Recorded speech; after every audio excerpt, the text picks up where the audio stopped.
rooms, bolt your windows, and turn off the lights.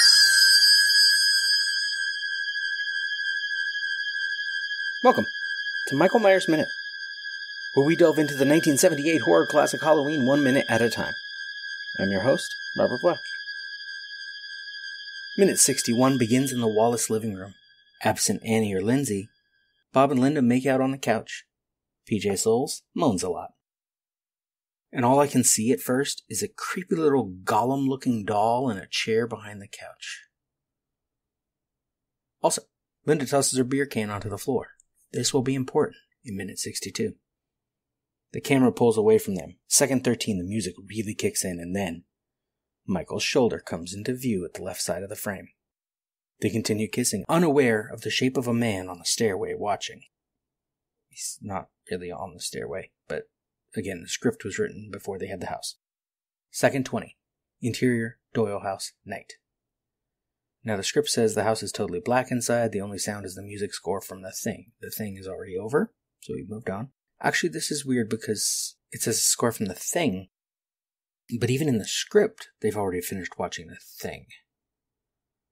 Or is the script putting The Thing at... Maybe the script hasn't mentioned The Thing. So they were going to be watching The Thing after they watched Creature from the Black Lagoon. Okay, I can accept that. Or no, the movie had Body Snatchers. Invasion of the Body Snatchers. The script did.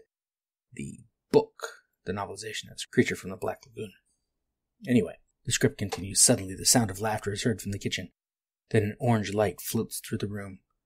As it gets closer, we see that Laurie is carrying a jack-o'-lantern with a candle illuminating from the center of the pumpkin. Behind Laurie is Tommy and Lindsay making scary noises. The procession continues through the house. This isn't quite how it goes, obviously. It's not that dark. It's not set up like a scary scene that becomes not scary. Barely audible in the background is the television, Forbidden Planet. And I like that while Tommy howls, all high and loud, Laurie has this low ooh going. And Tommy, ooh, he's gonna get you. Lindsay, no he's not. Laurie, hey, nobody's getting anybody, stop scaring each other. Cook, on the TV, I request the lieutenant's permission to take a walk outside the perimeter, sir. The procession continues into the dining room. Laurie places the jack-o'-lantern on the dining room table. Lieutenant, on TV. There's nothing out there. Cook, on TV. But there is, sir. Forbidden Planet is in its minute 65. It has been close to an hour since Annie was killed. Off-screen, Michael has retrieved his stolen vehicle to bring Judy's tombstone to the Wallace house. Then I guess he drove it back toward home, parking it on Genesee and Hollywood, where Loomis will see it in minute 70. He has had time to walk back to the Wallace house, and presumably to carve that jack-o'-lantern we'll see in the master bedroom. Or maybe he carved that earlier, but placed it now. We'll talk about that jack-o'-lantern in minute 63. Laurie goes to the window. The script actually says she looks down the street toward the Wallaces. Remember, she says they live 3 houses down. Now, she wouldn't be able to really see the house, but she would see the van, I guess. Cook, on TV. I thought it might brighten the boys' mess up a bit, you know? Laurie's POV of the Wallace house. Laurie sees Bob's van parked in front of the house. Cook, on TV.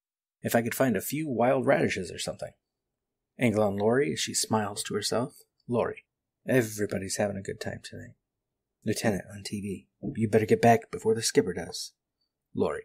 Alright guys, what's next? Lindsay, let's make more popcorn. Tommy, yeah. Laurie, no, we've had enough. Tommy is audibly disappointed. Laurie, why don't we just watch the rest of the movie? Lindsay, yeah. Tommy, yeah. Laurie, yeah. And the minute ends. With little else going on in this minute, I will mention here, instead of in minute 62, the jack-o'-lantern goings-on in the Doyle house are not as subdued in the novelization. When Linda calls next minute, they are still working on the jack-o'-lantern, and Laurie has to stop Tommy from chasing Lindsay around with a pumpkin on his head. What this minute really does is reorient us to Laurie again. Linda has just been reintroduced into the plot, and she brought Bob. Annie is gone, though we will see her again in minute 76. We just got a Dr. Loomis reminder in minutes 57-58. The movie is preparing us. I've been neglecting my Richard Knoll, mostly because I still don't have an actual copy of his book, Blood Money, A History of the First Teen Slasher Film Cycle. In his slasher film story structure, We're at the end of part 2, Disruption. We've gone from 3, Leisure, to 4, Stalking, and we have fully arrived at 5, Murders. A shadowy killer kills some of the youths. Since arriving at this location, Michael has so far killed Lester and Annie. He will, spoilers, soon kill Bob and then Linda, before we come to Noel's Part 3, Resolution. In Carol Clover's terms, on the other hand, we are in the part of the slasher film where couples try to find a place beyond purview of parents and employers where they can have sex and immediately afterward, or during the act, are killed. Speaking of slasher films, it has also occurred to me recently my favorite Halloween films are the ones that are the least slasher. This film, Michael kills when it's useful, the 2 dogs and the mechanic. Or, and his exact motivation here is debatable, when it closes the vice on his chosen target. Halloween 4, Michael not only doesn't kill arbitrarily, he actively avoids killing Deputy Logan until after they are all locked in the Meeker house. One of my problems with the new film is that Michael just kills people, whoever is nearby. Although off-screen he has to have passed many other people before we see that scene from the early preview in which he watches trick-or-treaters and gets that hammer and eventually the knife, he doesn't really stalk anyone. In your classic slasher film, several of the Friday the 13th films come immediately to mind. The cast is inflated with expendables so that Jason, or whomever, has more people to kill as he almost arbitrarily circles in on the final girl. The movie is structured so that we get an idea who the final girl is early on. But you don't get the impression that that's who, in the case of Jason, he's targeting. I like the Friday the 13th films. I like the Halloween films. I like a whole lot of films that would fit underneath the slasher umbrella, but I also like it when they each have their own unique flavor. Michael Myers is not Jason Voorhees. Michael is more focused. He has his usual hunting ground, but it's stalking. He has a clear primary target, and he goes for her. He's closer to lawful evil, while Jason is more chaotic evil, or maybe neutral evil, since he, at the behest of decency standards, doesn't really target children, though in Jason Lives he is not above scaring them. But both Halloween and the Friday the 13th films fit the bullet points version of Noel's slasher film story structure, except Jason rarely does any long-term stalking. People invade his turf, and he eventually lashes out at them one at a time. Except in Manhattan, but he and Rennie had some personal history. That is all for Minute 61.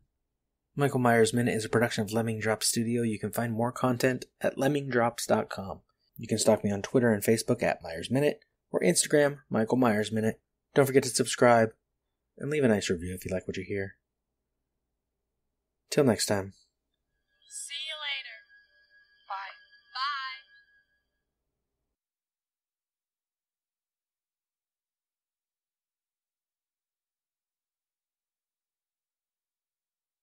Bye. Imagine the silence of Haddonfield on Halloween.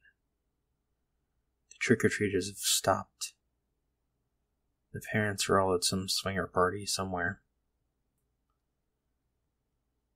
All kids like Lindsay and Tommy and Lori have is to watch the movie on TV. The Horror-thon.